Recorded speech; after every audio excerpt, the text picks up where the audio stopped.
Welcome to Resilient Love Podcast. Join hosts Quentin and Brianna as they discuss tips on love, life, and business. Let's get into this next episode.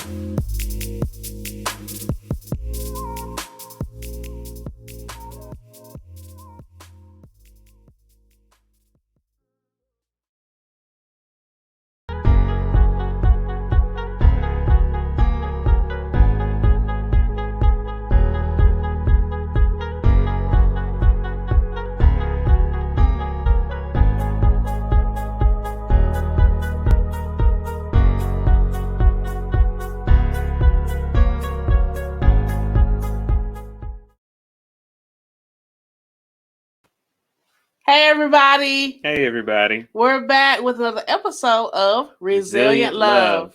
So on this episode, we're going to be talking with a special guest, Miss Ashley, and she's going to be sharing with us about timeless dream events. But guess what? It's much more than just the timeless aspect of the events. It's the mission behind what she's doing. So without further ado, we're going to pass it to Miss Ashley.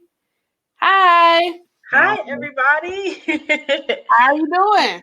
Good. Thanks for letting me come on here and talk with y'all. I just love y'all's energy. Thank you. And look, we love yours too. So go ahead, share with our audience who you are and just everything, how you got started. Sure. Yeah, so my name is Ashley Jackson-Thompson, and I just am a lover of life. I don't know how else to say it. I just love life. You only have one to live, so you might as well have fun with it, right? So, I've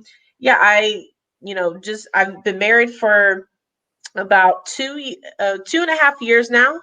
So I still consider us newlyweds. And we are too. Yeah, I was gonna say I thought you guys were newlyweds too. Yeah, exactly.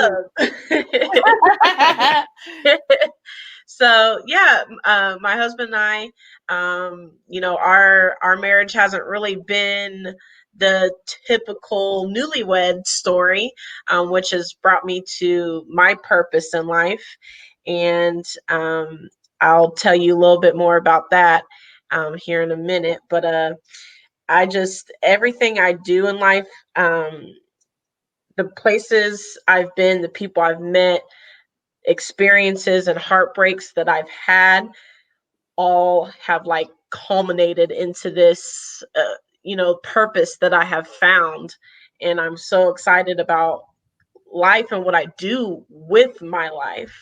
Mm-hmm. So yeah, so good. We were just so intrigued by your story of just how you take your gift of event planning and you bring people's dreams to life. And we're going to get into that a little bit more because we want you to just tell us the background. How did it get started?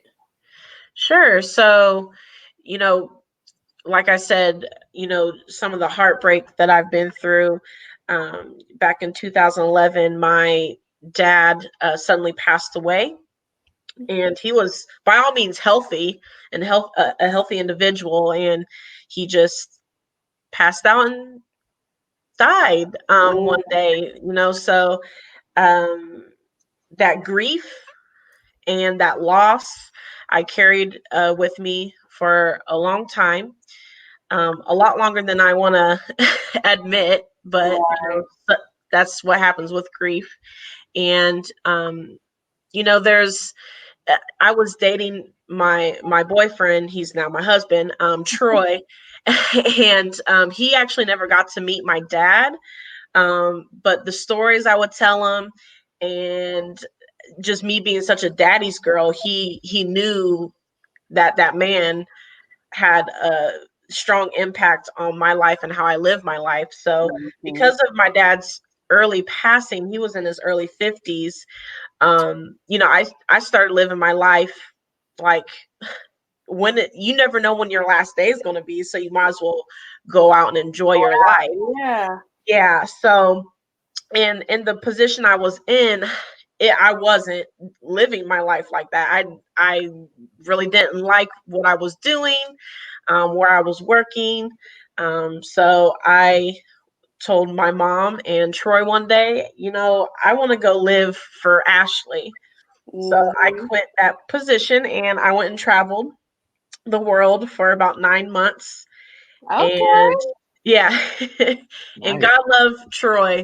That man waited on me, and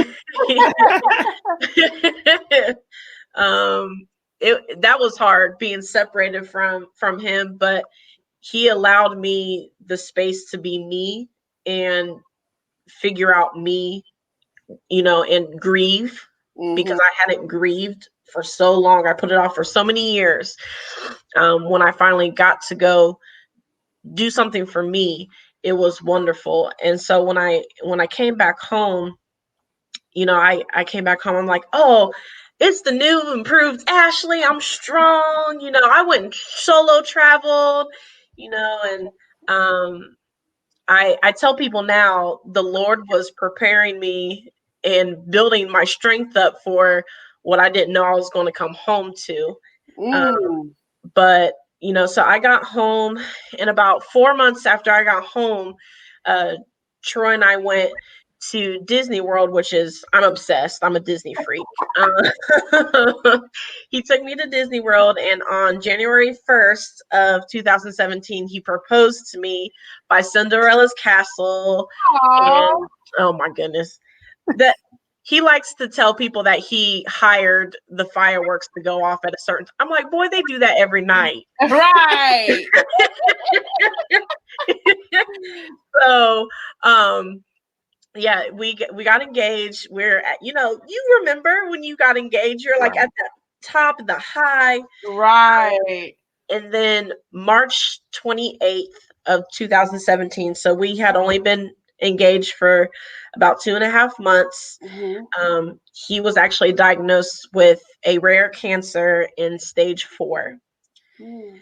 And I always tell people this. I highly advise against going to WebMD, researching percentage. Don't do it because you'll just, it's horrible. But I did. And he had a 35% survival rate with the type of cancer and the stage it was diagnosed in. So, that's why I said I think God was preparing me Right. on my travels to gain this new sense of self, um, and strength, because I didn't know I was going to have to use it when I got home. Yes. And, Troy, I was 30 and Troy was 36, 37 when he got diagnosed. So he was young. We Mhm. Right. were young, and I'm just like, really, God? Like, we we just got engaged. My father, suddenly passed away, Mhm. 6, 7 years ago. Why do I have, why? I kept asking why. Why Right. why me? And it's not necessarily me. I Troy was the one that was diagnosed, but um if you've ever dealt with anybody that's been diagnosed with cancer or any other kind of illness, it's a family affair. It's I'm telling Yeah. you. Right. it really truly is. And you know, Troy was like, well, whatever we have to do to fight it, Mhm. because we had already started like picking out colors and what our date was going to be, and he's like, whatever, because I'm getting married.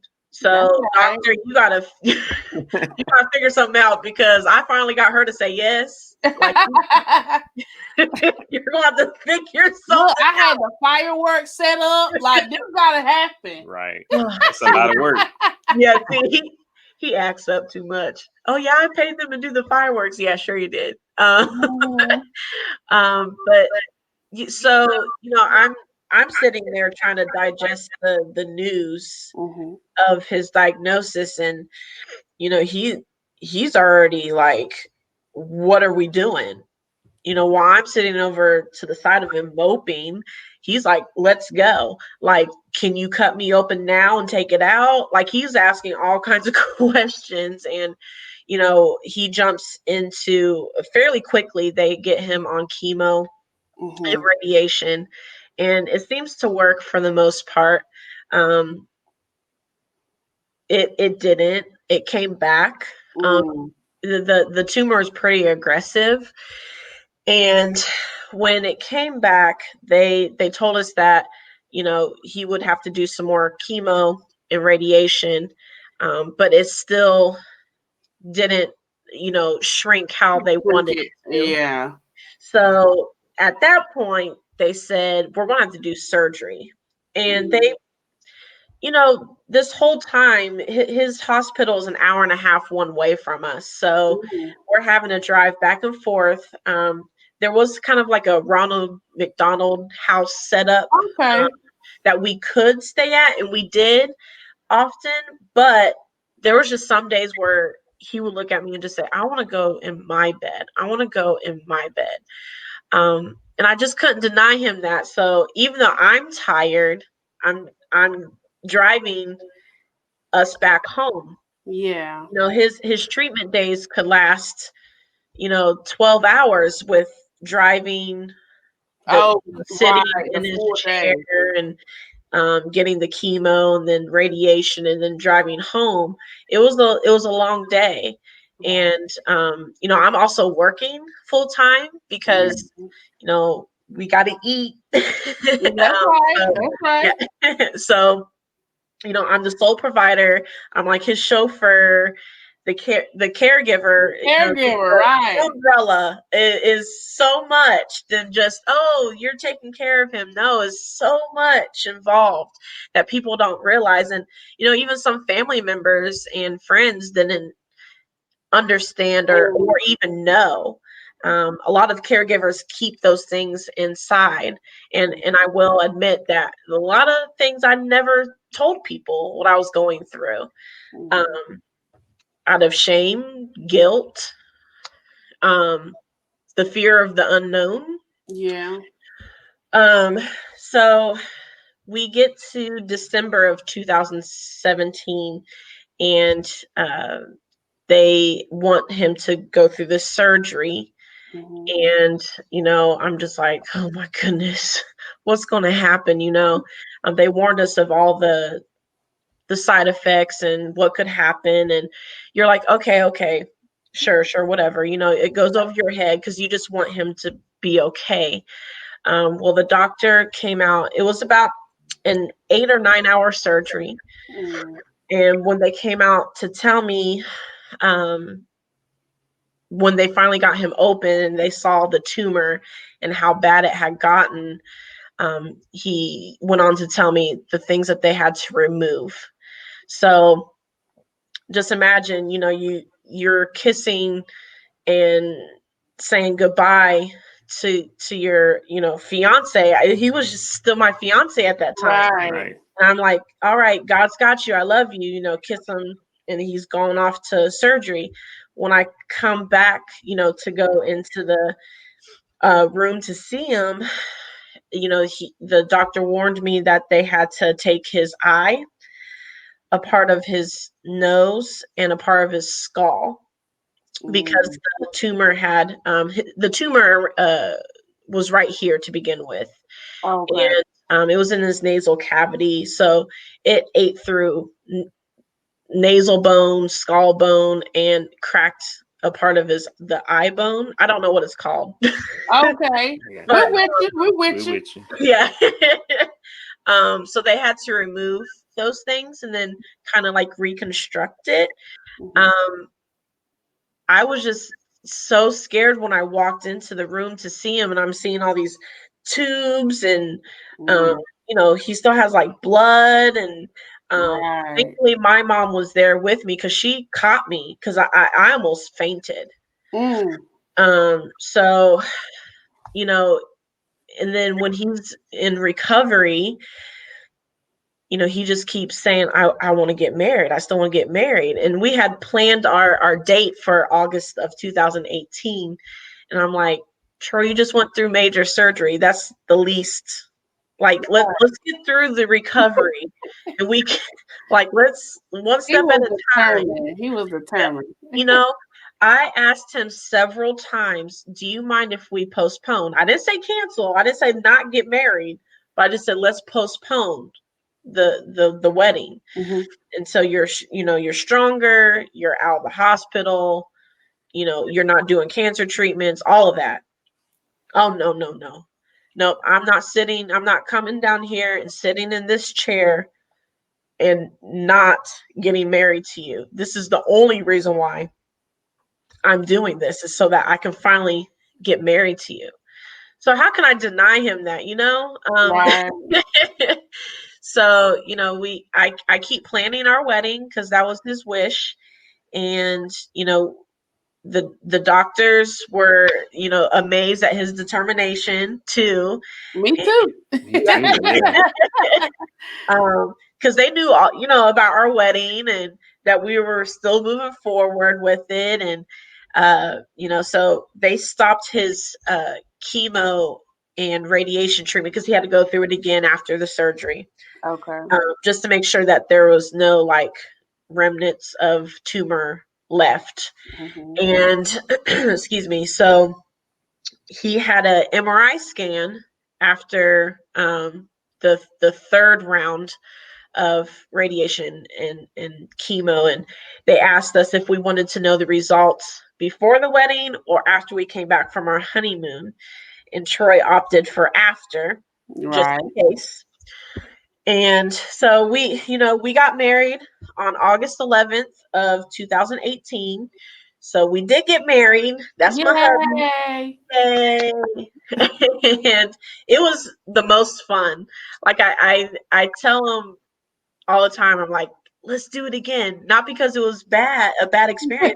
It's that much fun. Like, oh my gosh, I want to do it again.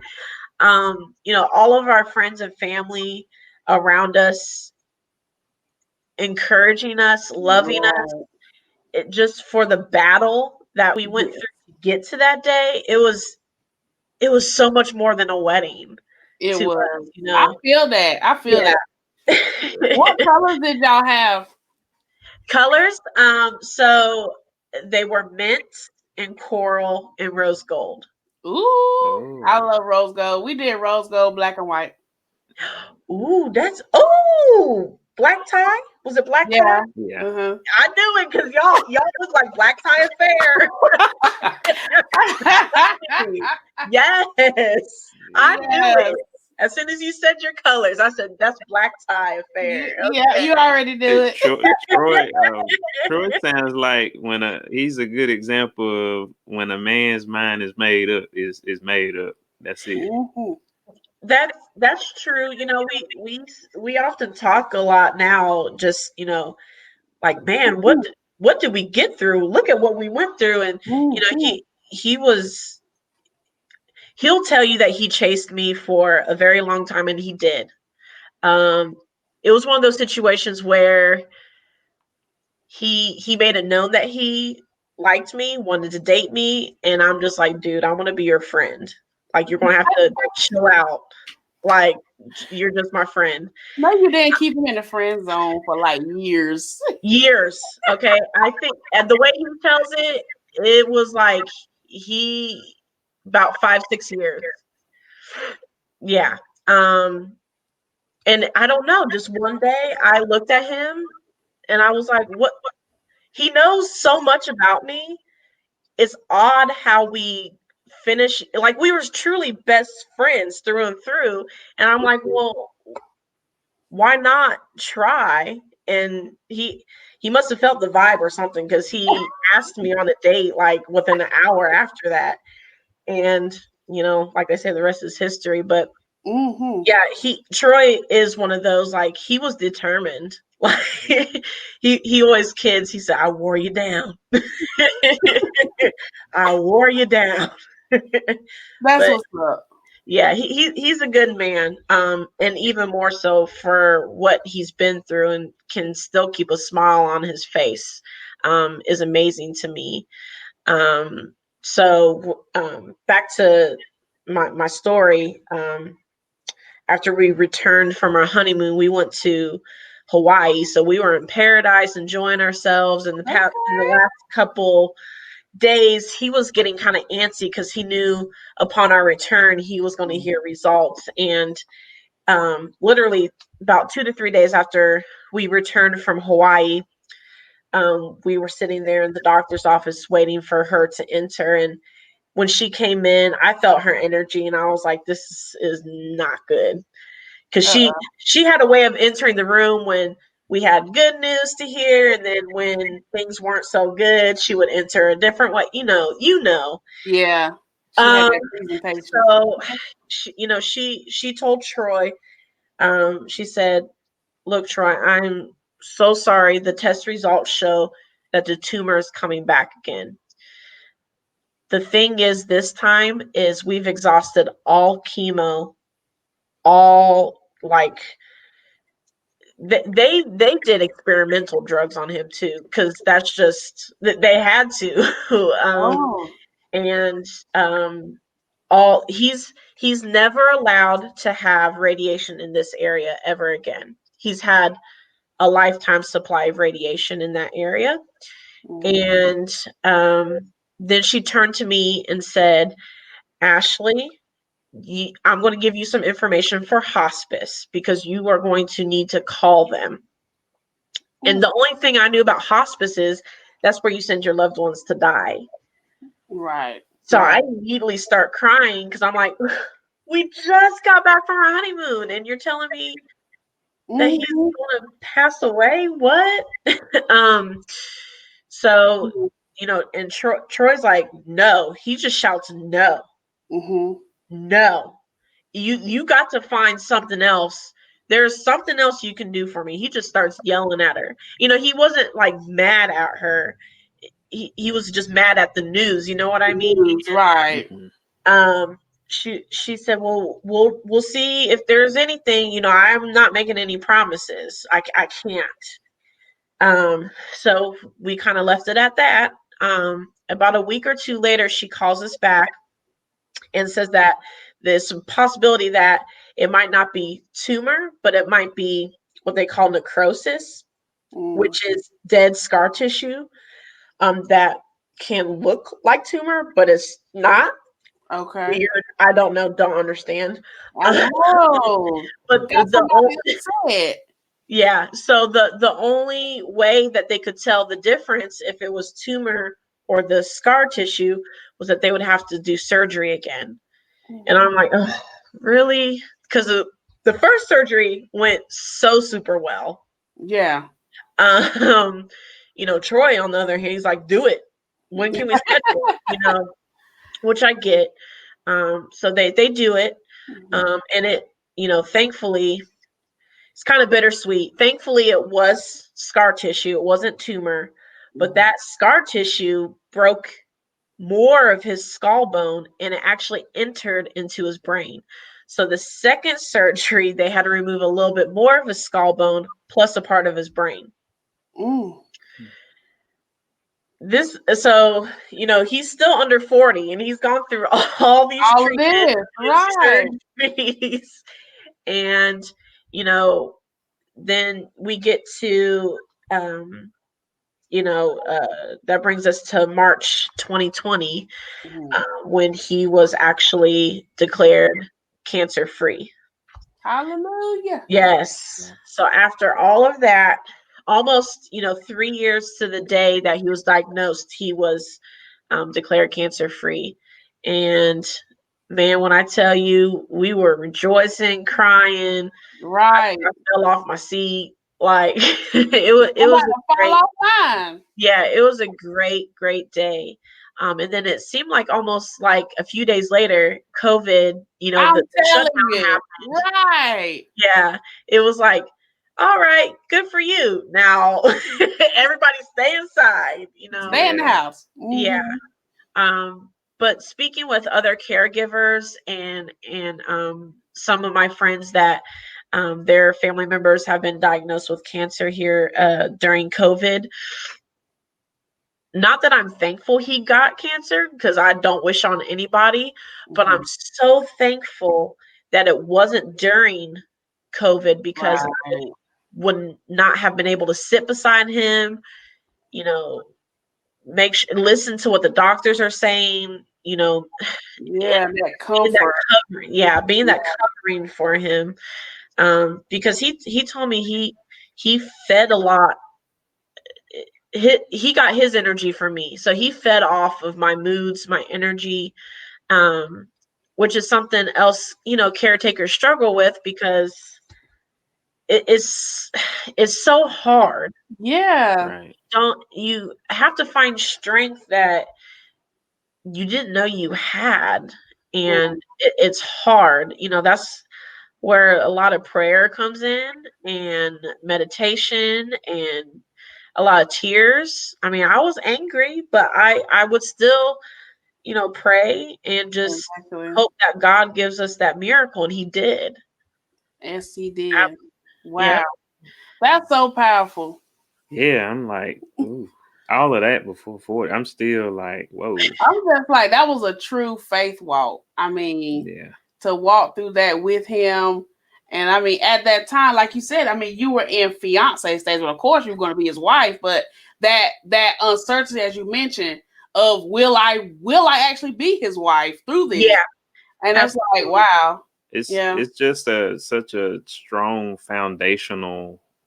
You went into that marriage with a lot of foundation in sickness and in health. That's concrete. That's straight. And we actually kind of chuckled during our vows when our pastor said, in sickness and health, and we just kind of looked at each other like, we got that, pastor, like, we're right. good. we get a gold star for that one. 5 gold stars, actually. Wow. So through all of that, like through such a time of challenge and just breaking through, like what was next for you guys? Like, I know hearing that cancer free was just the rejoicing, but what sparked Timeless? Yes. So, when, like I said earlier, I'm running up and down the highway like an hour and a half one way, back and forth. And, I wrapped all of me up into Troy and his treatment. And when he was declared cancer free and we were going into maintenance, what they call maintenance, I was like, well, if we're not having to go to the doctor, not every day, but maybe every 2 weeks, now what am I supposed to do with my time? Mm. What does Ashley, like literally sometimes I just sat and looked around, like, what does Ashley want to do? Yeah. I was getting to a point again where the job I was doing, thankfully it was remote. It is remote, and I thank God for that, because I don't know what it would look like if I didn't have a remote job during his treatments. But I just needed something more, but I didn't know what that more was. I didn't know what my purpose was. And so I invested in myself because I was getting tired of trying to do the same thing, expecting different results, which is insanity. And I got a business coach.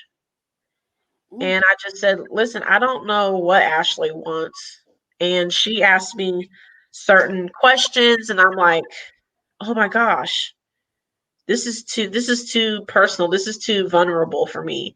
She wanted me to tell her my story, and I'm like, no. But and what I'm finding out a lot of is your purpose in what you're supposed to do here on this earth comes from the pain, comes from your story, and as I'm sharing what I went through with my dad, and then Troy, and my caregiving journey. And she was like, well, what do you like to do? I'm like, I like to travel, I like to plan things, I like to do, read, write, all kinds of things. She was like, okay, you keep saying the same thing over and over again. Let's look at this here.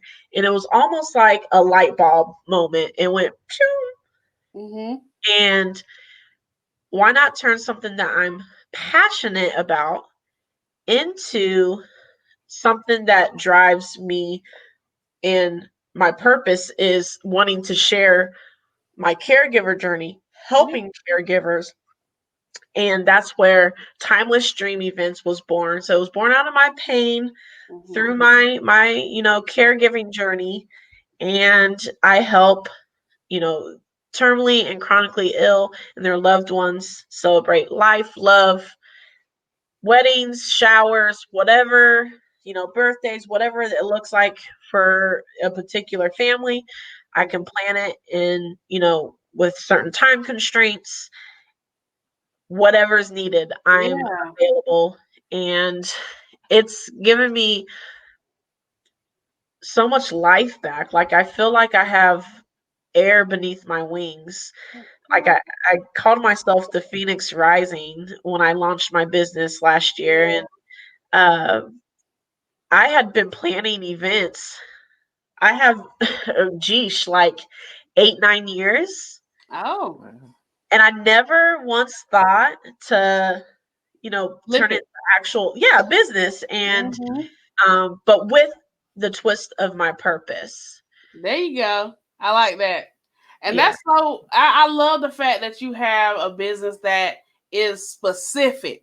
Because, yes, we hear about event planning, but your target audience is an audience that Mhm. most people do not consider. Mhm. And that's a very good thing. And I want to piggyback off of that. And not only that they're not considered, the caregivers for those ill Mm, Right. people are rarely thought of. that's true. You know, a lot of people, when they reached out to me, it was to ask how Troy was. It was rarely, "Are you okay? Do you need anything?" Mm, And that's what I'm here to, to shout from the mountaintops. Like, caregivers need care too. you go. You I have to just take put that care. quote on Facebook. I was like, a counselor needs a counselor, a teacher needs a teacher, and guess what? A caregiver needs care too. Yeah. It's so real. I was just talking to a nurse yesterday, and um, I can't exactly quote where the figure came from. Mhm. I have to look it up, but she did mention that 30% of caregivers die before the person that they're caring for. Wow. Wow. And she gave a real life example of her neighbor. The neighbor's husband had cancer, and you know she put all of her time into caring for her husband, and she had a spot that came up. She Mm, didn't go get it taken care of because she's too busy caring for her husband. Well, her husband passes away, and by the time she's like, okay, I can go take care of my medical needs now, the cancer had metastasized to the point where she passed shortly after her husband did. Um, the nurse said that happens more often than that 30% figure actually, mm. you know, Mm. says. Yeah. That's what they can only dictate to us. Um, Caregivers deal with so much anxiety, stress, guilt, loneliness. Mm. You know, there's no care for the caregiver. I'm telling you. And my mom, she does caregiving, and that's why it hit so home for me. But Yeah, and just the I never really thought about it until lately. hmm That's I think the pandemic has pushed us in a space where we have no choice to think about but to think about the caregiver because okay, if they don't take care of themselves or they're not cared for, what's next? hmm Yes, exactly. And, I've told other caregivers, like, okay, I had to think about it like this because, as a caregiver, sometimes you feel guilty, like, oh, I just need an hour or two to myself, but then you go take it and you're like, oh my God, what is Troy doing? Is he missing me? Does hmm he need me? Look, you have to take care of yourself because you cannot pour from an empty cup. You just can't. And if something were to happen to me, if I ended up in the hospital, who's going to take care of Troy? Now, I had a very good support system, still do. Like my mom would step in if I said, "Listen, I'm about to burn out. I'm about to have a nervous breakdown. Can you please take him to this one hospital visit?" She Mm-hmm. would step in if I needed her to. But I realized I had to take care of myself because at the end of the day, no one is going to take care of Troy like Ashley does. Exactly. Right. Nobody is going to take care of him like me. So I have to take care of myself. Like his Cinderella. Yeah. I, and just to, I mean, wow. Um, to hear the specifics of the business is like you're so tailored to a network, a community that needs it. And Mm-hmm. this is one of my favorite questions I'm about to say next is how do you make dreams a reality with your events? Ooh, I like that. Um, so just listening, um, just having that listening ear, putting your your people first. What do you want? What do you need? Mm-hmm. And then seeing how I can provide that for them. You know, especially during I had to do a really personal celebration of life for my father-in-law. So Troy actually lost his dad back in November to Oh. cancer. So his mother, my mother-in-law, she just looked at me and just said, "Please, can you? I can't. I just want to show up. I'm tired. I can't sleep. Can you just? These are the colors. This is what I like. Can you just Do do?" it. Right. And I feel And like a lot of us be in that headspace. Like I can't take it. And for you to have such a business like that, I'm just so amazed at it. I'm sorry. Just go ahead. no, no, it's fine because it's real, And I Mhm. remember the time when I sat there and watched my mom when we had to go to the funeral home, you know, with my mom, and they're just rattling all this stuff off, and she's looking at me. She doesn't even know what's going on because all she knows is my dad is gone.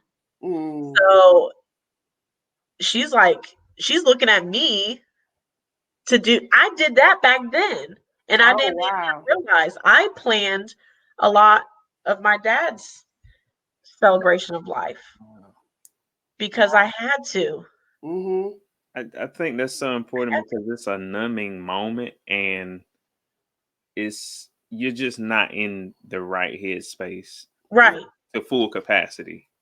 right, and that's nothing to be ashamed of at all. Mhm. I'm sympathetic and empathetic. You know, because someone asked me before, well, if someone comes to you and they're crying and need celebration of life, how are you going to react? I'm going to be sympathetic to that, and I have to put it in a compartment like, okay, I'm here for you, and not be blubbering along with them, but be sympathetic to their needs at the same time. Mhm. I'm not going to walk up in the room and, hey, where the party at, people? You have to read the room. That's right. Right. That's right. If they're like, hey, I'm gonna be like, hey, back, but you Oh, Ashley, you get I, down? I know. And it's like they I'm hear pretty you sure. they hear you with those specifics. It's like you have been called and appointed for such a time as this. Mhm. Thank you. I'll receive that. Yeah. I will receive that. That's the prophet. I mean, I will receive every kind of blessing. Uh, I appreciate that. Someone once asked me, "Well, isn't that kind of morbid?" You know, it's a part of life. It sucks, and I Right. get it. It sucks. Trust me. I've had two different types of grieving and loss. I've actually lost my father, but I also lost a part of what could have been.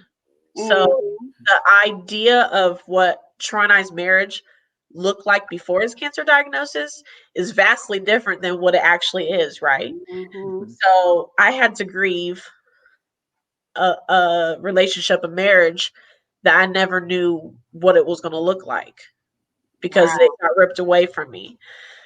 So it's a part of life, you know, and how I try to live my life is intentionally. That's Like right. let's enjoy it. I mean, we're going to have our days, we're going to have our moments, but let's try to enjoy it because you only get one. Mhm. Right. I want to be remembered for, you know, helping people and walking out my purpose, and it changed lives, and I have a loud laugh. You know, I want to be remembered for those type of things. Right. Well, Uh, we definitely remember you here on Resilient Love. Absolutely.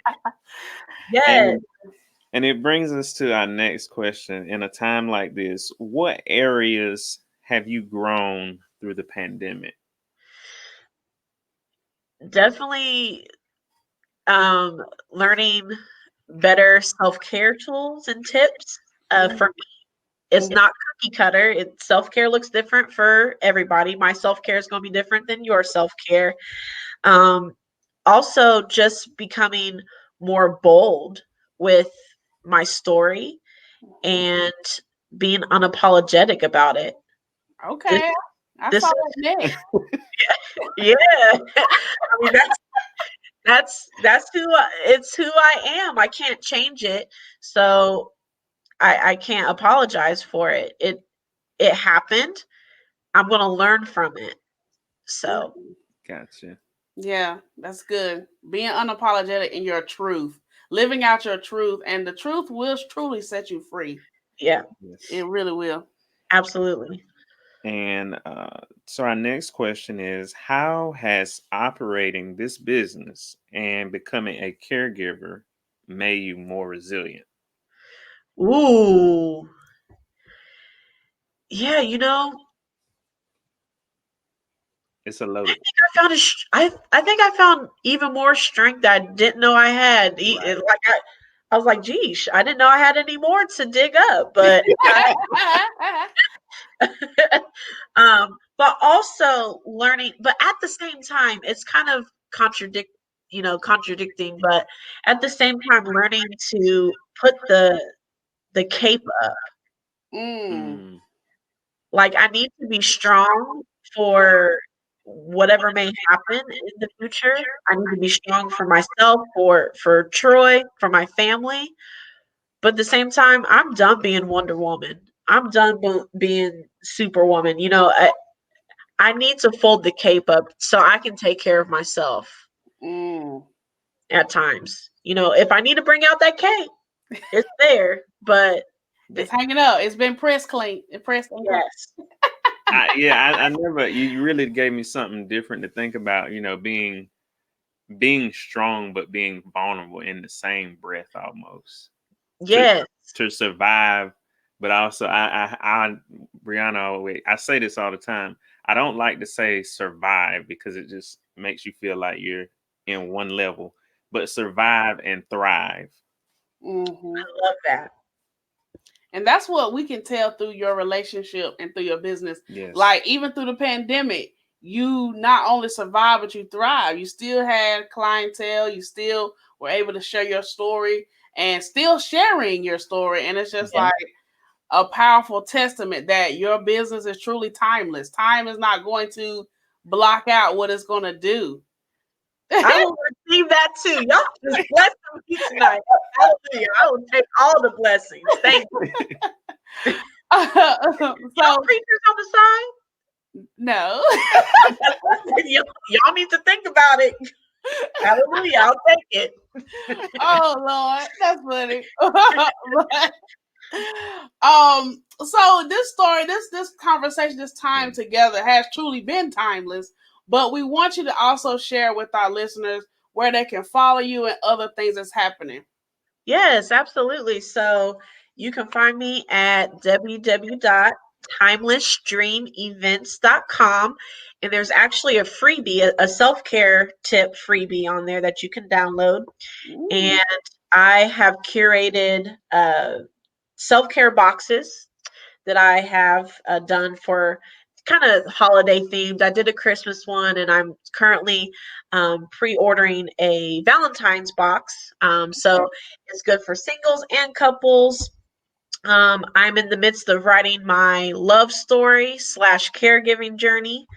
It's going to be even more vulnerable because I'm going to open up about, the love for my father that carried me through my travels, and then to coming home and dealing with the cancer diagnosis with Troy into my Phoenix Rising. So I'm really excited about what I'm working on currently. And, people can reach out to me on Facebook at Timeless Dream Events, also on Instagram at Timeless Dream Events. I do have caregiver support group on Facebook. It's called Caring for the Caregiver. Treat yourself. Okay. Treat yourself. Yes, we give tips on how you can treat yourself, even if it's 5 minutes a day. Like you just gotta make the intentional time for self care. And the community's growing, and just I'm really excited about where it's going to go from here. I just love meeting new people. Thank you for having me on your podcast. Like I'm seriously gonna look you guys up when I get to North Carolina. Yeah. Yes. Thank you for grace, blessing Gracing us. us. Yes. Yeah. I mean, this has been a timeless conversation. Like, We got to use that in everything. we got to begin to speak it more. Yes, yes. But guys, this has been truly a fun and enjoyable episode. Also, a transparent episode that faith truly will carry you through. Mhm. And so, guys, I hope that you enjoyed this. We did. And catch us on the next one. See y'all. Bye.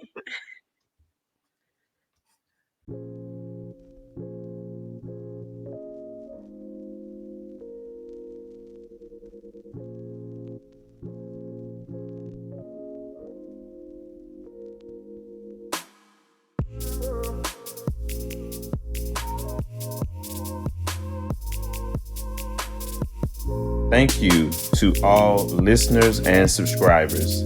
Follow us on Instagram, Facebook, and YouTube. Leave us a 5-star review on Apple so that we can continue sharing resilient love. Thanks for listening.